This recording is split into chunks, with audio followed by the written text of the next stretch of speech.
Bonsoir à toutes et à tous. Je vous propose que l'on ouvre cette cérémonie des 23e trophées RSE de l'Ordre des experts comptables. Alors c'est la 23e édition. L'Ordre est engagé donc, dans toutes les problématiques durabilité RSE depuis 23 ans. Cette année, on a aussi décidé de créer un secteur durabilité pour accentuer encore les travaux et accompagner les cabinets sur cette matière. On a dans ces trophées décidé de créer cette année une nouvelle catégorie pour récompenser les cabinets qui ont également une démarche de durabilité. Donc on verra pour remettre les prix au niveau des cabinets. Et enfin, je voulais remercier le jury qui fait preuve d'exigence. Et donc merci à eux pour donner de la valeur à ces trophées RSE.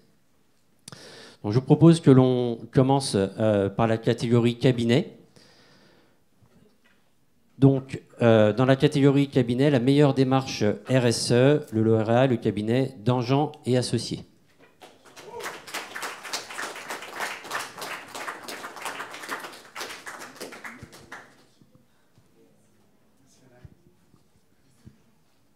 Merci beaucoup.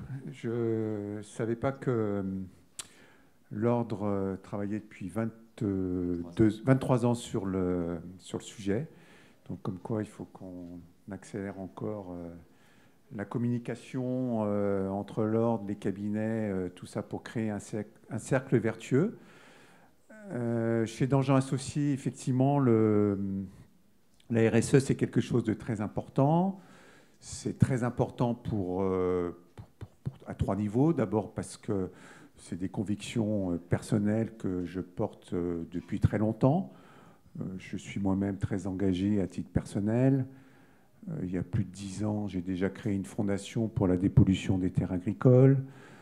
Je suis très impliqué sur l'agriculture, donc ça me paraissait normal d'inculquer ces valeurs au sein du cabinet. Ça, c'est le premier point. Le deuxième point, c'est important la RSE parce que c'est un enjeu de business. Si vous n'êtes pas RSE, vous ne pouvez plus aujourd'hui travailler avec les grandes entreprises du CAC 40. Donc c'est très important pour nous, Dangean Associés, puisque Dangean Associés, on est très spécialisé sur les grands comptes, d'être très fort en RSE. Et puis le troisième point qui est important, c'est qu'aujourd'hui, les candidats viennent chez vous parce que vous avez des valeurs et une culture importante en faveur de l'environnement. Et c'est une marque employeur importante. Et on a à peu près 60% des gens qui candidatent chez nous qui sont attirés par ces valeurs-là. Après, la politique RSE et notre démarche RSE, elle est essentiellement fondée sur notre adhésion au Pacte mondial des Nations Unies. Dangean Associés est membre depuis 3 ans et adhère au terme d'une charte vis-à-vis de cet organisme. Et elle repose sur les 5 piliers qu'en fait l'Organisation des Nations Unies nous dicte un petit peu. Donc, à savoir l'éthique, le premier pilier. Donc, sur l'éthique, notre profession est assez en avance. On n'a pas trop de soucis là-dessus. On a une charte éthique, on a des valeurs éthiques. Mais ça, je crois que chaque cabinet travaille beaucoup sur le sujet. Et c'est plutôt dans notre ADN. Et c'est là où c'est peut-être le moins compliqué. Le deuxième pilier, c'est sur l'environnement. Donc, sur l'environnement, on fait notre bilan carbone chaque année. Et puis, on a intégré sur nos propositions de mission, ça c'est assez important, un calculateur de l'impact carbone que l'on va avoir en faisant cette mission pour un client dénommé. Donc ça, c'est assez novateur, on l'a mis en place cette année. Je résume, je synthétise. Le troisième pilier, c'est sur notre marque sociale. Donc la marque sociale, c'est essentiellement des démarches qu'on fait en faveur des travailleurs handicapés, mais là je crois aussi que notre profession est assez novatrice également en la matière. Le quatrième pilier, c'est développer notre environnement de travail vis-à-vis de nos équipes, etc. Donc là, on travaille beaucoup sur l'implication des jeunes au niveau de notre entreprise, au niveau de la stratégie de notre entreprise. Donc ces différentes cellules qui se mettent en place au sein du bureau, que ce soit sur la communication. On a beaucoup de jeunes qui essayent de nous aider sur notre communication. On a des jeunes qui participent à une sorte de petit COMEX à l'intérieur du cabinet, qui m'assistent dans les décisions importantes. On a une réunion du COMEX tous les mois avec nos jeunes. Et puis on travaille beaucoup avec les écoles pour améliorer notre qualité de vie au travail. Ça, c'est des points essentiels que l'on développe. Et puis ensuite, sur l'employabilité, qui est le 5e pilier de notre démarche RSE, on travaille beaucoup avec les étudiants, avec nos salariés. On organise, je ne sais pas si vous avez suivi ça, mais on organise un jeu concours chaque année au Parc des Princes qui s'appelle Indagame, où on met en jeu, ce sont des jeux omnisports, où on met en jeu beaucoup de gens de la profession, beaucoup d'écoles, beaucoup d'étudiants. Et ça aussi, ça fait partie de notre politique RSE. Après, on établit également, mais ça aussi c'est quelque chose qui est moins compliqué pour nos professions, nos critères extra-financiers, hein, nos ratios extra-financiers. Je crois que ça, c'est pas trop compliqué pour nos professions. Et puis on se fixe des objectifs pour les années à venir. Cette année, on s'était fixé comme objectif d'avoir une politique d'achat responsable. Donc on a beaucoup travaillé sur nos achats avec nos fournisseurs. Donc c'est des convictions maintenant qui sont partagées par l'ensemble des collaboratrices et des collaborateurs, et c'est ce qui nous permet de pouvoir finaliser toute cette démarche.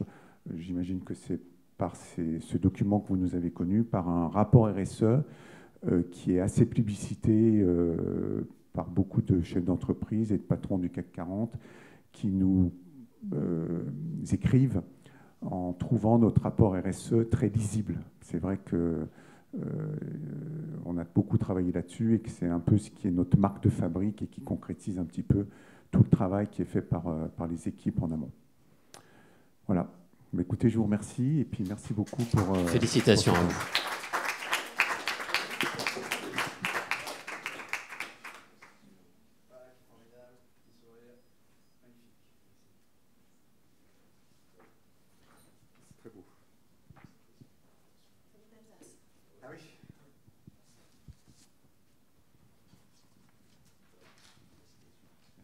Le jury a souhaité récompenser deux autres cabinets en émettant un coup de cœur.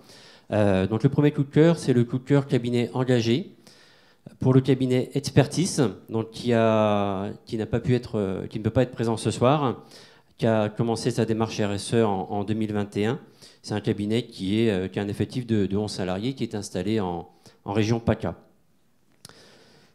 Le jury... Je crois que vous pouvez les applaudir, même s'ils ne sont pas là. Merci.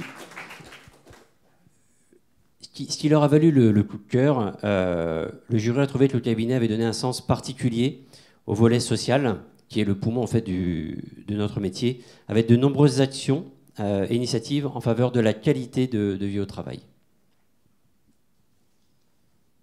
Le second coup de cœur, c'est le coup de cœur initiative territoriale, et c'est pour le cabinet Gestion et Stratégie, qui nous a envoyé par contre une petite vidéo.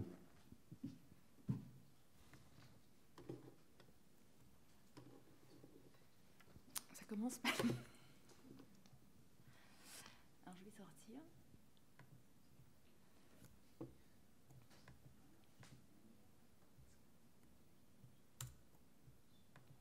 Bon, les aléas du direct, ça ne marche jamais, hein.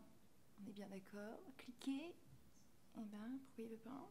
Si quelqu'un se sent de venir... non, c'est bon. Parce que je galère toujours avec ces trucs. Tous. Je m'appelle Christophe Thiebaud, donc je suis le dirigeant et fondateur du cabinet Gestion et Stratégie. À ce titre, c'est avec grand plaisir que je partage avec mes associés et nos 35 collaborateurs le prix qui nous est remis ce soir en reconnaissance de l'ensemble de nos actions RSE sur le territoire du Grand Est et de Strasbourg. Nous sommes absents ce jour car nous inaugurons un nouveau siège sur l'écoparc de Metz, un territoire sur lequel nous sommes présents et sur lequel nous réaffirmons notre ancrage au plus proche de nos clients et de nos partenaires. C'est à eux que je partage ce prix et je le dédie naturellement à l'ensemble de nos équipes. Merci aux membres du jury et au Conseil national de l'ordre des experts comptables. Nous sommes avec vous par la pensée et nous vous souhaitons une bonne soirée avec votre maître de cérémonie et vice-président Boris Sauvage, à qui je rends la parole. Merci.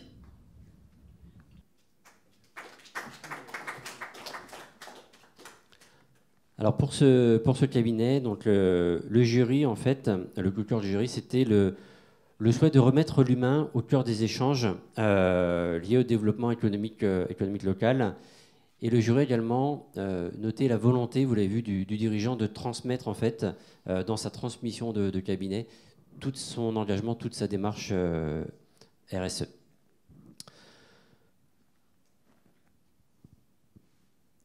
Voilà pour les cabinets qui ont été primés cette année. Ensuite, dans la catégorie entreprise et organisation, donc pour la meilleure déclaration de performance extra-financière, le lauréat est le groupe Accor.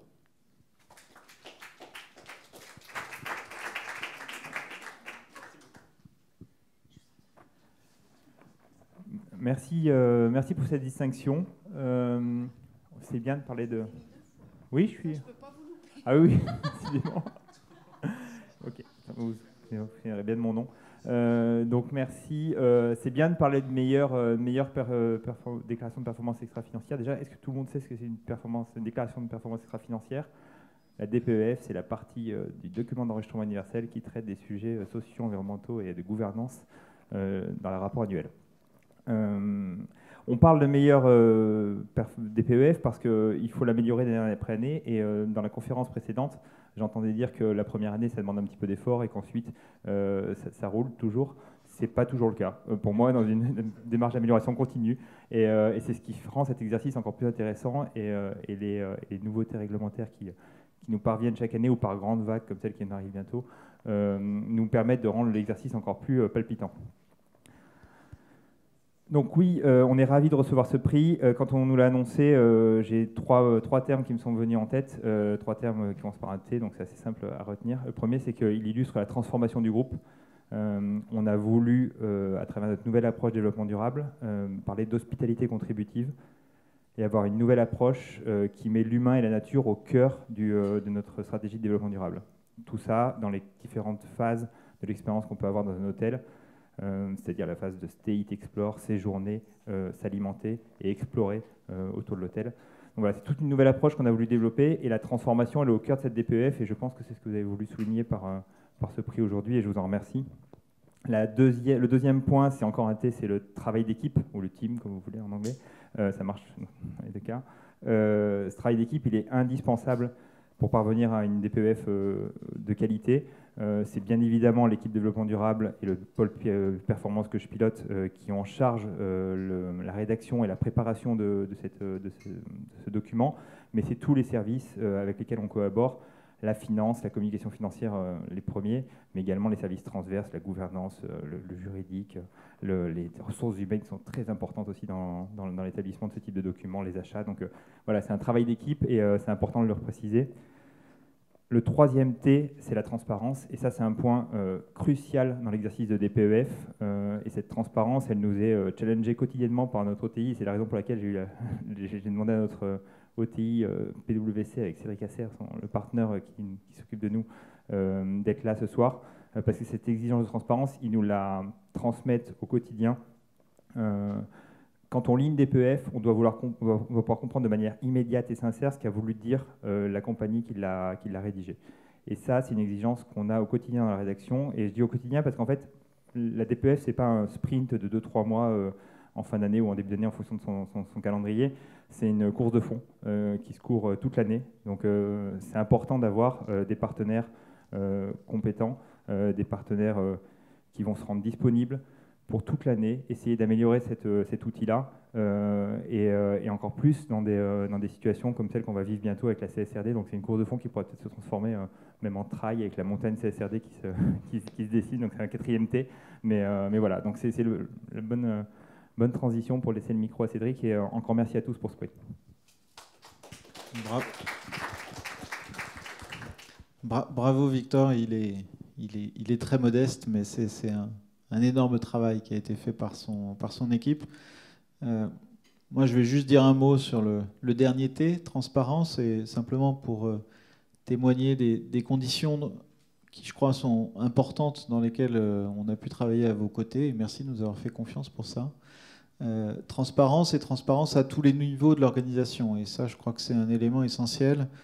Ce sujet, chez Accor, il est porté au plus haut niveau de l'organisation. Et quand on dit le plus haut niveau, c'est non seulement le management, mais aussi la gouvernance.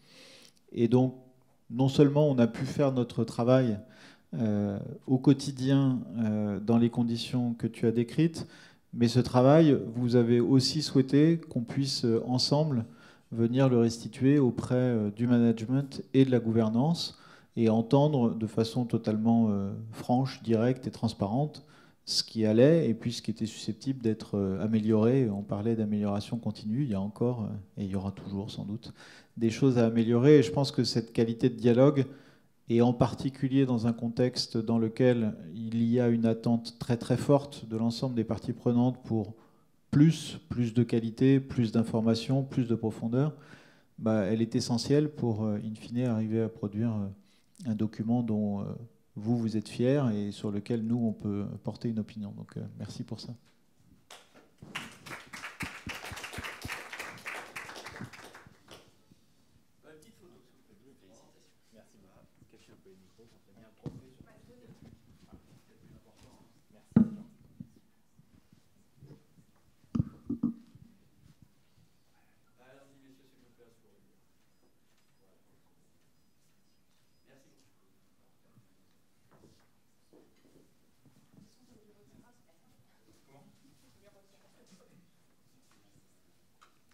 Dans cette catégorie entreprise, le jury a également eu un coup de cœur.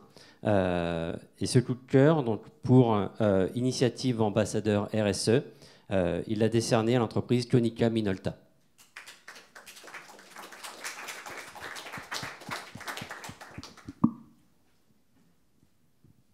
Merci. Alors, je suis très touché, bien sûr, d'avoir appris récemment qu'on était récompensé, Konica Minolta, pour notre initiative, et encore plus parce que c'était par rapport à cette initiative, l'initiative ambassadeur RSE. J'aime beaucoup en parler de cette initiative parce que souvent, lorsque je parle de mon métier à des gens du milieu ou en dehors, ce qu'on me dit ou ce qu'on sous-entend, c'est que la RSE, ça pourrait être quelque chose qu'on ferait malgré les gens. Et ce qu'on me dit souvent, c'est est-ce que c'est pas trop dur, est-ce que c'est pas trop déprimant de faire de la RSE, du développement durable, alors que y a des collaborateurs qui ne sont pas sensibles, alors que ça peut être difficile de mobiliser la direction, le COMEX, certaines parties prenantes. Et c'est pas mon expérience. C'est pas mon expérience, mais après, je suis quelqu'un de très persévérant et qui adore essayer de convaincre, mais c'est surtout pas mon expérience parce que ma vision de la RSE, c'est quelque chose qui se fait en équipe. C'est pour ça que j'étais un peu mal à l'aise quand on m'a demandé quel nom mettre sur le trophée. J'ai donné mon nom parce qu'il fallait mettre un nom comme je suis chargé de mission de développement durable, mais c'est une victoire d'équipe. C'est une victoire d'équipe, et c'est une victoire d'équipe parce que justement, on a cet organe de gouvernance qui est le comité RSE, mais aussi parce que finalement le bourgeonnement de notre démarche, il a été rendu possible par l'ouverture de notre COMEX, qui nous a écoutés quand on avait des idées qui pouvaient parfois, je suis sûr, sembler loufoques, mais aussi parce qu'on était accompagné, par exemple, par des parties prenantes comme Amélie et le cabinet de conseil en RSE Parangon, mais aussi et surtout parce qu'on avait des collaborateurs qui n'étaient pas récalcitrants, qui n'étaient pas hésitants. Certains, bien sûr, j'ai des collègues qui sont climato-sceptiques, des collègues qui me disent, quand je leur dis travaillons sur ça par rapport à l'impact social, on ne parle pas la même langue, Eman, c'est une perte de temps. Mais même ceux-là, justement, si la RSE est intégrée, on peut les embarquer. Parce que, comme ça a été dit plus tôt, la RSE, c'est pas que essayer de faire de l'écologie, essayer de faire du social, c'est intégrer notre responsabilité vis-à-vis de cette dimension dans notre business. Donc en fait, si j'ai un collègue qui n'est pas forcément sensible au fait que potentiellement, bientôt à Limoges, il fera le même climat qu'à Aix, même s'il n'est pas personnellement sensible à ça, ce qui est assez étonnant, mais chaque chose en son temps, il peut être sensible au fait que Konica Minolta gagnera dans un pas de temps plus ou moins proche beaucoup moins d'argent si on ne prend pas ces dimensions en compte. Donc en fait, c'est une question de dialogue et de langue qu'on parle. Donc on ne parle pas les mêmes langues avec tous, et c'est pour ça que ça a été important d'avoir des ambassadeurs RSE, c'est-à-dire des collaborateurs au sein des différentes directions régionales de Konica Minolta, mais aussi aux différents niveaux hiérarchiques, qui peuvent en fait s'impliquer de façon volontaire dans notre RSE.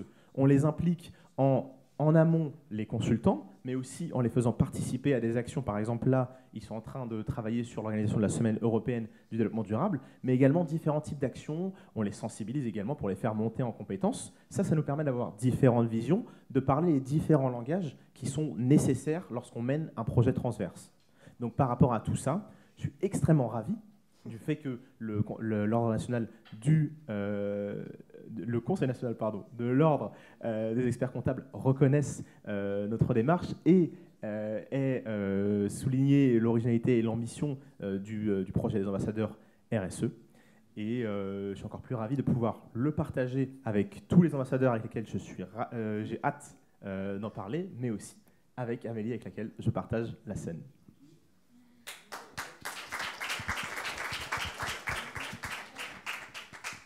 Bon, je vais être bref parce que tu as quand même été hyper long. J'ai pas grand-chose à rajouter, si ce n'est que nous, on a cette conviction, effectivement, que la RSE, ça doit être du positif pour tout le monde. Et qu'il est important que la RSE ne soit pas qu'une affaire de quelques experts dans l'entreprise, mais bien l'affaire de tous. On aime que les collaborateurs soient fiers de ce que l'entreprise met en place et engage, et donc puissent contribuer pleinement à la démarche de l'entreprise. Et c'est dans cet esprit-là qu'on a mis en place cet appel à volontariat. On a été super contents la première année d'avoir 20 volontaires, encore plus content la deuxième année d'en avoir 15 nouveaux qui sont venus rejoindre l'équipe. Et quand on a animé cette communauté pour la première fois en présentiel, il y a quelques mois de cela, ils sont ressortis reboostés avec une envie de démultiplier l'impact de toutes les actions de l'entreprise qui nous a mis du baume au cœur. Donc on est très contents et très fiers.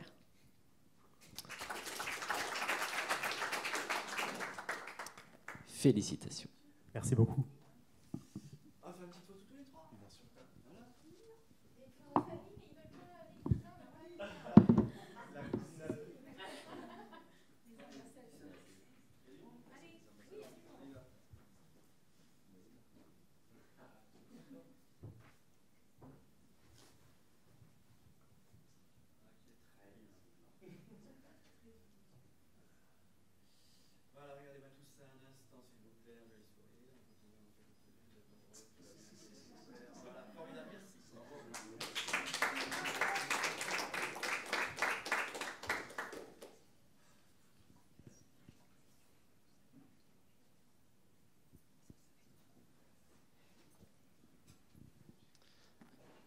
Compte tenu de la présence des différents lauréats, est-ce qu'il y aurait des questions à leur poser peut-être par rapport à leur démarche? Est-ce que certains d'entre vous ont des questions aux autres lauréats?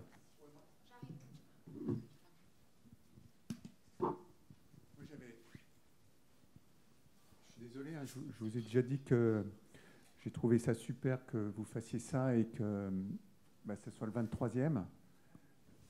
Et franchement, je sais qu'on est impliqué sur le sujet, mais on n'était pas au courant. Et la question que je voulais vous poser, c'est comment est-ce que vous sourcez les dossiers? Parce que je pense qu'il y a plein de gens qui font de la RSE, des gens comme Accor, plein d'entreprises du CAC 40, Konica.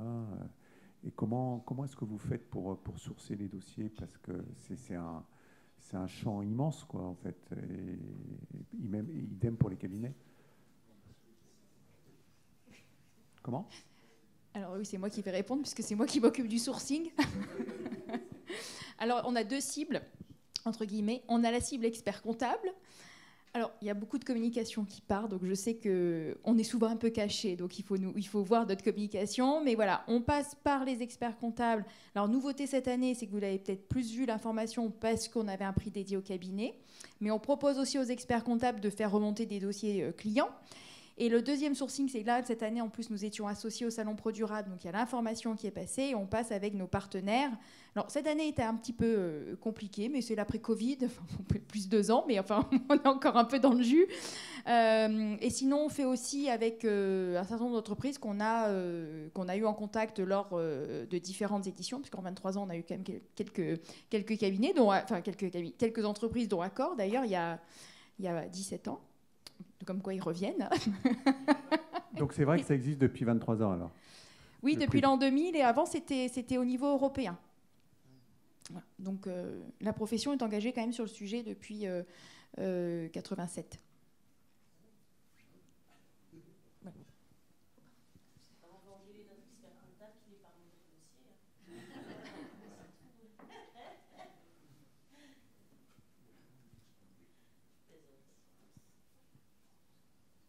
Profitez que vous avez les lauréats. Alors après, on va aller boire un verre ensemble. Ils seront aussi disponibles, mais peut-être un peu moins. Je ne sais pas.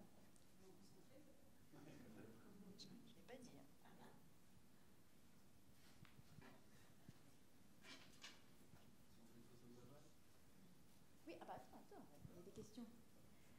Bonjour, donc moi c'est Oriane Champon, j'ai été membre du jury, donc voilà, j'ai regardé tous vos dossiers que j'ai trouvés de très bonne qualité. Moi j'avais une question pour finalement à peu près chacun des lauréats, donc je vais les poser et puis après vous prendrez la parole. Pour le cabinet d'Anjan, moi j'ai vraiment apprécié votre rapport RSE et c'est vrai, je vous rejoins, il y a très peu de cabinets d'expertise comptable aujourd'hui qui ont ces démarches que vous avez. On voit que c'est effectivement bien travaillé. Et vous disiez tout à l'heure, voilà, comment vous sensibiliserez vos confrères et vos consoeurs à intégrer cette responsabilité sociétale. Qu'est-ce que vous seriez prêt à faire, en tout cas aujourd'hui, pour diffuser finalement ce que vous avez comme bonne pratique au cabinet, qui ne sait peut-être pas dans les autres cabinets, mais comment vous le verriez? Moi, je suis prêt à appuyer un peu la démarche de l'Ordre des experts comptables et à travailler de concert. C'est vrai qu'on a une grosse expertise sur le sujet, à tel point que des grands groupes nous demandent aujourd'hui de travailler sur leur rapport RSE.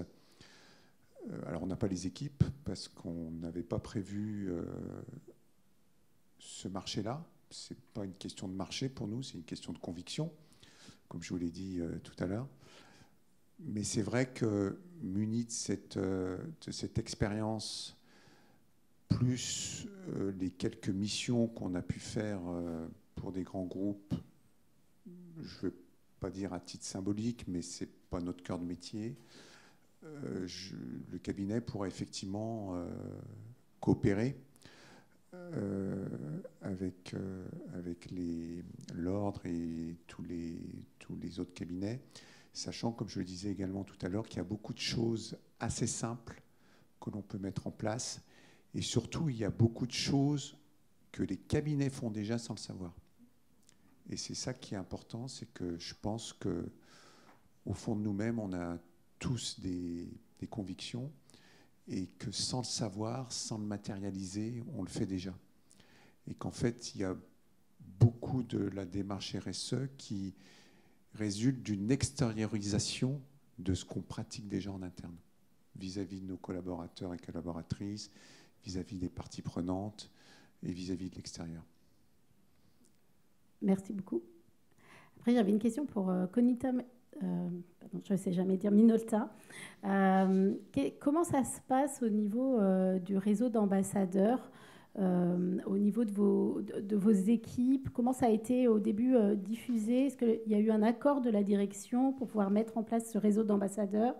Comment ça a pu se développer au sein? Parce que je ne sais plus combien vous avez de salariés, mais le réseau, vous disiez, c'est 35 personnes. C'est 35 personnes et on est 1200 en France. 1800, pardon. Pardon, 600. Donc, oui, alors c'est aussi une question qu'on s'est posée, nous. Comment on va faire? Parce que, en soi, si on demande aux gens, si on demande à un groupe de personnes assez nombreux, on trouve toujours des gens qui veulent s'engager, mais ça demande du temps. Et si on demande à un groupe de personnes qui soient nombreux ou pas, est-ce que vous avez trop de temps? Tout le monde dit non. Donc, au départ, beaucoup de collègues étaient récalcitrants par rapport à ça. petit à petit, par itération, ce qu'on a trouvé comme compromis, c'était le fait de s'appuyer sur l'accord des managers, mais aussi sur la promotion, le rôle de sponsor des membres du COMEX. Et ensuite, là, ce sur quoi on se dirige, c'est accorder du temps supplémentaire, et donc au détriment de leur fonction, entre guillemets, normale aux collaborateurs. C'est environ 10 jours, c'est ça, Sophie? 10 jours sur l'année. Et en parallèle de ça, pour tous les collaborateurs, on a aussi 2 jours de solidarité qui peuvent être utilisés pour à la fois organiser et participer à des actions de sensibilisation.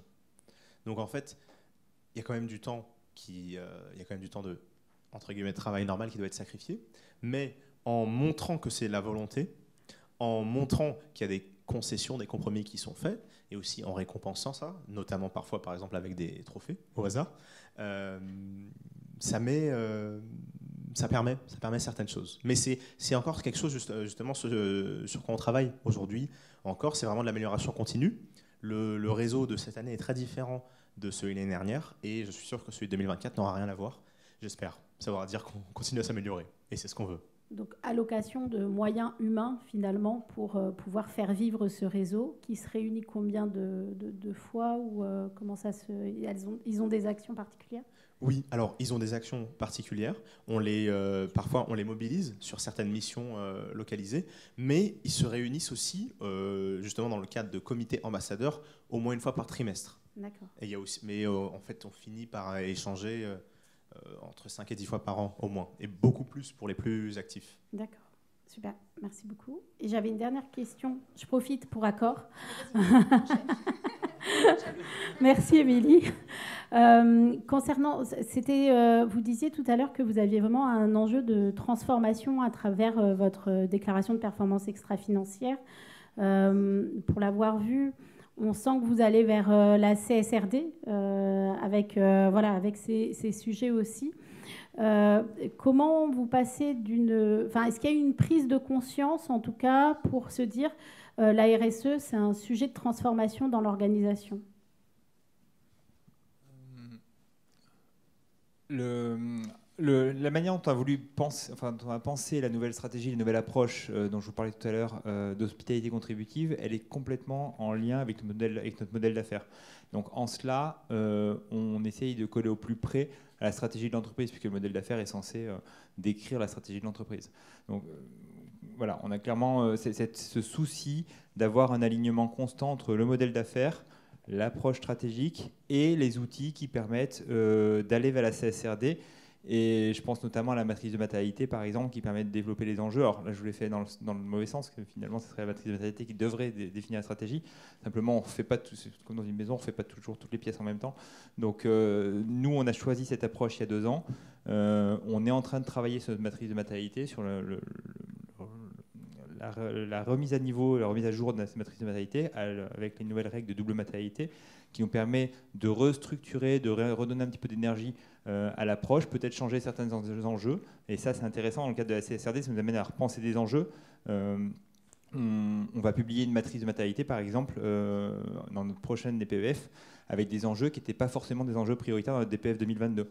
Mais la matrice de matérialité met en avant ces enjeux-là, et on va devoir les réinjecter et réinjecter des KPI, le moyen de les suivre, puisque le KPI est quand même la source d'énergie principale de la CSRD. Donc on va créer des KPI, on va se fixer des points de départ, et on va les suivre année après année dans le futur. Donc voilà, c'est un petit peu comme ça on revient au processus d'amélioration continue, c'est-à-dire que on n'a jamais terminé, on n'a jamais achevé une DPEF. J'ai l'impression que dès qu'on l'a rendue, nous c'est fin mars, dès qu'on l'a rendue le 29 mars, le 1er avril, on se remet au boulot pour recommencer à préparer la suivante. Donc c'est ça qui rend le sujet excitant, si je puis dire. Merci. J'ai fini mes questions. Alors, je vais inviter tous les lauréats à venir sur scène, qu'on fasse une photo avec l'ensemble des lauréats. Et vos trophées. Vous aussi. Ah, mais les lauréats.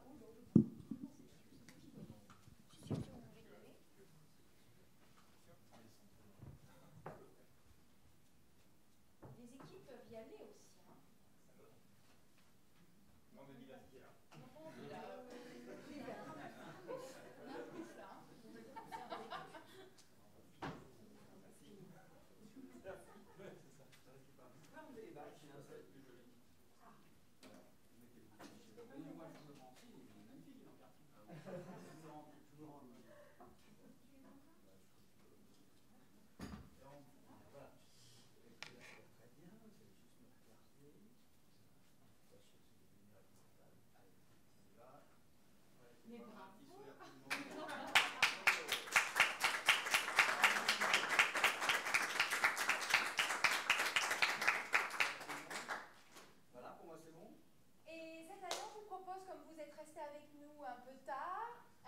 De rejoindre les lauréats si vous en êtes d'accord pour faire une petite photo de groupe.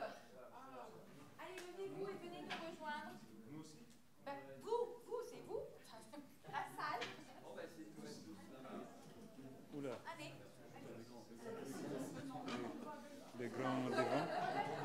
Le grand devant, le petit derrière. Ça va être compliqué. Et vos badges.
Pour clôturer ce trophée, je vous propose qu'on se retrouve autour d'un verre à l'espace VIP et où un pot vous attend.